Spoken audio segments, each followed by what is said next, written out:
4-5 ಜನರ ಜೊತೆ ನಾವು ಇದನ್ನೆಲ್ಲ ಪ್ರಯೋಗ ಮಾಡಿದ್ದೀವಿ. 2 ಗಂಟೆಯಲ್ಲಿ ಅವರ ಏನು ಪಾಯಿಂಟ್ಸ್ ಅಂತ ಏನಂತ ಹೇಳ್ತಾರೆ ಅದಕ್ಕೆ, ಶುಗರ್ ಲೆವೆಲ್ಲು ಈಸಿಯಾಗಿ ಕಮ್ಮಿ ಆಗಿದೆ. ನಾವೆಲ್ಲರೂ ಇದ್ವಿ ಅವತ್ತು, ಒಂದೊಳ್ಳೆ ಪ್ರಯೋಗ ಮಾಡಿದ್ದೀವಿ. ಆ ಮಾಹಿತಿಯನ್ನು ಕೂಡ ಕೊಡ್ತೀನಿ. ಆ್ಯಂಡ್ ಈ ಪ್ರಾಡಕ್ಟ್ ಬಗ್ಗೆ ಮಾತಾಡಬೇಕು ಅಂದರೆ ಮೇಡಮ್ ಹತ್ರ ಕೇಳಬೇಕು. ನಿಮಗೆ ಭಾಳ ತಲೆ ತಿಂದ್ಬಿಟ್ಟು ಮಾಡಿಸಿರೋ ಪ್ರಾಡಕ್ಟು ಲಾಸ್ಟ್ ಟೈಮ್ ಹೇಳಿದ್ರಿ ನೀವು ಅಲ್ವಾ? ಸೊ ನೀವು ಹೇಳಿ, ಈ ಪ್ರಾಡಕ್ಟ್ ಮಾಡಬೇಕಾದ್ರೆ ನೀವು ಏನೇನು ಯೂಸ್ ಮಾಡಿದ್ದೀರಾ? ಇದೆ ಸ್ಪ್ರೌಟ್ಸು ಪೌಡ್ರು, ಆಮೇಲೆ ಜಾಕ್ ಫ್ರೂಟ್ ಪೌಡರು, ಆಮೇಲೆ ಇದು ಈ ಆಲ್ಮಂಡು ಎಲ್ಲ ದಿನನಿತ್ಯ ಉಪಯೋಗಿಸೋ ಅಂಥದ್ದೇ. ಅಂದರೆ ಶಕ್ತಿಯುತವಾಗಿ ಇರಬೇಕು, ಜೀರ್ಣವಾಗಿ ಸುಲಭವಾಗಿ ಜೀರ್ಣ ಆಗಬೇಕು, ಶಕ್ತಿ ಬರಬೇಕು, ಶುಗರು ಕಂಟ್ರೋಲ್ ಬರಬೇಕು.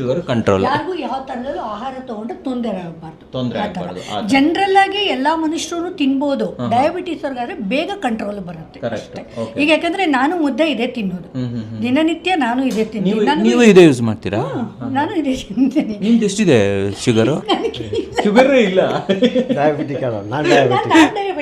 ಹೌದಾ? ಇವ್ರು ಮಾಡೋದ್ರಿಂದ ನಂಗೆ ಶುಗರ್ BP ಏನೂ ಇಲ್ಲ, ಆರೋಗ್ಯವಾಗಿದ್ದೀನಿ. ಅದೇ ಇವ್ರ ಜೊತೆ ನಾನು ಸಹಕಾರ ಕೊಡ್ಲೇಬೇಕಲ್ವಾ, ಒಳ್ಳೆ ಕೆಲಸ ಮಾಡೋವಾಗ. ಅದರಿಂದ ಮಾಡ್ತಾ ಇದ್ದಾರೆ. ಬಟ್ ನಾನು ಮುದ್ದೆ ಇದೆ ತಿನ್ನೋದು. ಹೌದಾ? ಮಜ್ಜಿಗೆ ಮಾಲ್ಟು ಎಲ್ಲ ಕುಡಿತೀನಿ ನೋಡಿ, ತಾವು ಬಳಸಿ ಹೌದು ವರ್ಕ್ ಆಗುತ್ತೆ ಗುರು ಅಂದಮೇಲೆ ಇದು ಮಾರ್ಕೆಟಿಗೆ ತೊಗೊಂಬರ್ತಾ ಇದ್ದಾರೆ. ಆಸ್ ದ ಪೇಷಂಟ್ ಅಂತ ಈ ಪ್ರಾಡಕ್ಟ್ ಹೆಸರು, ಆಸ್ ದ ಡಾಕ್ಟರ್ ಅಲ್ಲ. ಹೇಳಿ. ಪ್ರತಿ ಸಲ ಒಂದೊಂದು ಬ್ಯಾಚ್ ಮಾಡಿದಾಗ ಫಸ್ಟ್ ಪ್ರಯೋಗ ಮಾಡೋದೇ ಇವರು. ಪ್ರತಿಯೊಂದು ಸಲಾನು ಮಜ್ಜಿಗೆ ಮಾಲ್ಟು ನಾವು ರೆಡಿ ಮಾಡ್ತೀವಲ್ಲ, ಫಸ್ಟ್ ಕುಡಿದ್ಬಿಟ್ಟು ಆಮೇಲೆ ಪ್ಯಾಕ್ ಮಾಡಿಸೋದು. ಅದು ಮಾತ್ರ ಅವಾಗಿಂದಾನು ಅದೇನೆ ಮಾಡ್ತಾ ಇದ್ದಾರೆ. ಮುದ್ದೆನೂ ಅಷ್ಟೇ, ಪ್ಯಾಕೆಟ್ ಇದೆಲ್ಲ ಫುಲ್ ಅವೆಲ್ಲ ಮಿಕ್ಸ್ ಮಾಡಿ ಎಲ್ಲ ರೆಡಿ ಮಾಡಿದ ತಕ್ಷಣ ಮುದ್ದೆ ಮಾಡ್ಕೊಂಡು ತಿಂತ. ಅದುವರೆಗೂ ಬೆಳಗಿಂದ ಏನು ತಿಂದಿರಲ್ಲ, ಬರೀ ಮಜ್ಜಿಗೆ ಮಾಲ್ಟ್ ಕುಡ್ಕೊಂಡು ಕೂತಿರ್ತಾರೆ. ಅವತ್ತು ಮುದ್ದೆ ಮಾಡಿಸ್ತೀವಿ ಅಂದ್ರೆ ಅದ್ರಲ್ಲೇನೆ ಮಾಡಿದ್ರಲ್ಲೇ ಮುದ್ದೆ ಮಾಡ್ಕೊಂಡು ತಿಂದು ಟೆಸ್ಟ್ ಮಾಡ್ಕೊಂಡು ಆಮೇಲೆ ಪ್ಯಾಕ್ ಮಾಡೋದು. ಸೂಪರ್. ಸರಿ, ಬರ್ತಾ ಇದ್ದಂಗೆ ಏನು ಮಾಡ್ತೀವಿ? ಬಂದ ತಕ್ಷಣ ಚೆಕ್ ಮಾಡ್ತೀವಿ, ಅದು ರಿಜಿಸ್ಟರ್ ಮಾಡ್ಕೋತೀವಿ. ಅಂದ್ರೆ ಎಷ್ಟಿದೆ ಅಂತ ಲೆಡ್ಜಲ್ಲಿ ಎಂಟ್ರಿ ಬರುತ್ತೆ. ಸರಿ.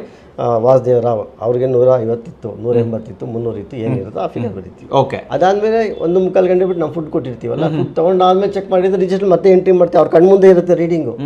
ನನಗೆ 300 ಇತ್ತು, 220 ಬಂತು, 260 ಬಂತು, 310 ಬಂತು.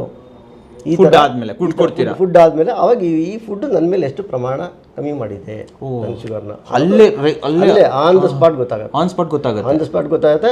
ಬೇಕಾದ್ರೆ ಅವ್ರು ಬೋರ್ಡ್ ಇಟ್ಕೊಂಡು ತೋರಿಸ್ಕೋಬಹುದು. ನನಗೆ 300 ಇತ್ತು, ನನಗೆ 240 ಆಯ್ತು, 280 ಆಯ್ತು, ಇಷ್ಟಾಗಿರುತ್ತೆ. ನಾನು ಬಂದು ಕವರ್ ಮಾಡ್ಬೋದಾ, ವಿಡಿಯೋ ಮಾಡ್ಬೋದಾ? ಖಂಡಿತ ಚೆಕ್ ಮಾಡ್ಬೋದಾ? ಖಂಡಿತ ಲೈವ್ ನೀವು ಬರ್ಲೇಬೇಕು. ನೀವು ಬಂದಿಲ್ಲ ಅಂದ್ರೆ ಏನು, ನೀವು ಬರ್ಬೇಕು, ಜನಕ್ಕೆ ಪ್ರತ್ಯಕ್ಷ ಪ್ರಮಾಣ ತೋರಿಸ್ಬೇಕು. ತೋರಿಸ್ಬಿಡೋಣ ಅಲ್ವಾ? ಅದು ದಾಖಲೆ ಸಮೇತ.